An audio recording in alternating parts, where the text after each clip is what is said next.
Fudail bin Iyad itu pernah suatu hari beliau haji, dan haji yang paling rukunnya, yang paling kuat, yang paling rukun haji yang paling yang paling utama adalah wukuf di Arafah, yaitu bermunajat, berdoa kepada Allah tabaraka wa taala Rabbul Izzati wal Jalala, mulai dari selesai sholat zuhur dan asar di jamak, kemudian hanyut dalam munajat kepada Allah, hanyut di dalam komunikasi dengan Allah sampai matahari terbenam, sampai sholat zuhur dan sholat asar pun di jamak takdim, diqosor lagi 2 rakaat. Setelah itu seorang yang wukuf adalah untuk bermunajat dengan Allah, untuk berkomunikasi dengan Allah tabaraka wa taala, untuk berdiskusi dan untuk membuat hubungan antara dia dengan Rabbnya tabaraka wa taala. Disebutkan dalam biografi Fudail bin Iyad rahimahullahu taala rahmatan wasi'ah bahwa suatu hari beliau haji, mulai dari waktu wukuf itu beliau menangis, nggak berhenti menangisnya. Tidak ada yang beliau lakukan kecuali hanya menangis. Yang lainnya sibuk berdoa dan semacamnya, beliau hanya menangis saja, duduk dan menangis, air mata yang tidak pernah berhenti mengalir. Sampai di akhir wukuf sudah mendekati waktu maghrib, satu lafaz keluar daripada lisan beliau, Allahumma ghufranak, ya Allah berikan aku ampunanmu. Untuk mengucapkan berikan aku ampunanmu, beliau menangisnya berjam-jam. Hubungan yang sangat erat, hati yang sangat erat terpaut kepada Allah Rabbul Izzati wal Jalalah. Hanya untuk sekedar minta maaf, satu kata, tidak ringan seperti kita mengucapkan minta maaf kita kepada Allah dengan ringannya, kemudian kita berbuat salah lagi, kemudian minta maaf lagi dan berbuat salah lagi. Untuk mengucapkan satu kata permintaan maaf kepada Allah, dia menangis berjam-jam. Rahimahullah rahmatan wasi'ah. Gak sanggup rasanya, kehinaan dirinya berhadapan dengan kemuliaan Allah subhanahu wa ta'ala.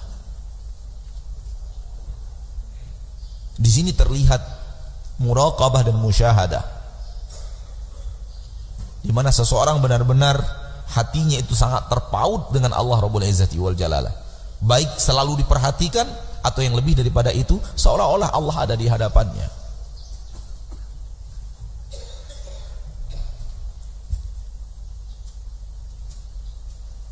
Dan derajat seperti ini, seperti yang kita katakan tadi, kita maksimalkan dulu pembenahan zahir, kita maksimalkan iman, baru akan sampai kepada derajat ini. Kalau kita merasa itu kemudian yang bawahnya tidak benar, itu godaan syaitan, itu jebakan. Ya akan sampai kita yang namanya muraqabah, merasa selalu diawasi oleh Allah, kalau seandainya di bawahnya masih bolong-bolong.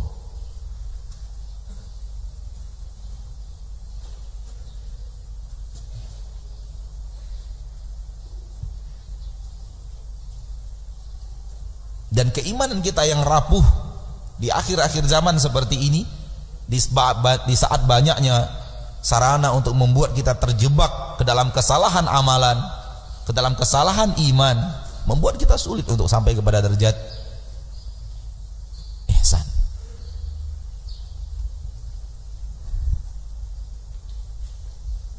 Di saat benar-benar kita merasa benar-benar diawasi oleh Allah, setiap detik daripada hidup kita tidak lepas dari merasa diawasi oleh Allah Rabbul Izzati wal Jalalah. Bangun kita tidur, Allah yang pertama kali kita ingat. Siapa orangnya? Begitu mata dia terbangun tidur, yang pertama kali dia ingat Allah langsung. Hatinya itu langsung Allah.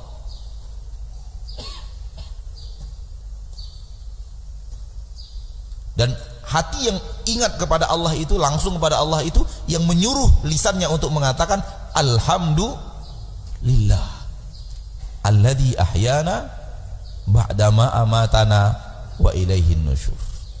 Kita kadang-kadang juga ucapkan, tapi bukan dari hati yang tadi, hati yang ketika bangun connect pertama itu kepada Allah.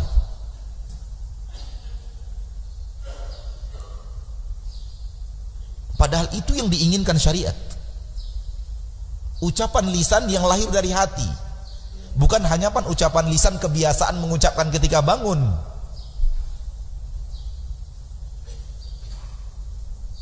Hati yang menyuruh, hati yang sudah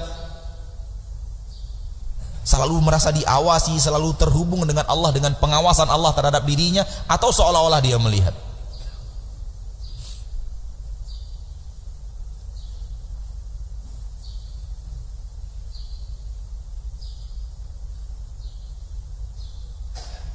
Sehingga apapun yang bersifat Allah tidak suka, walau tidak haram, dia tidak mau.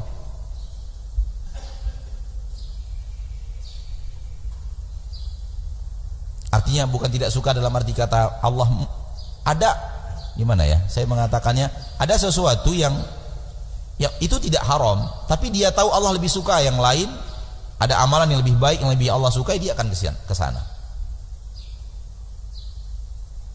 Jadi dia maksimal amalannya karena maksimal keimanannya.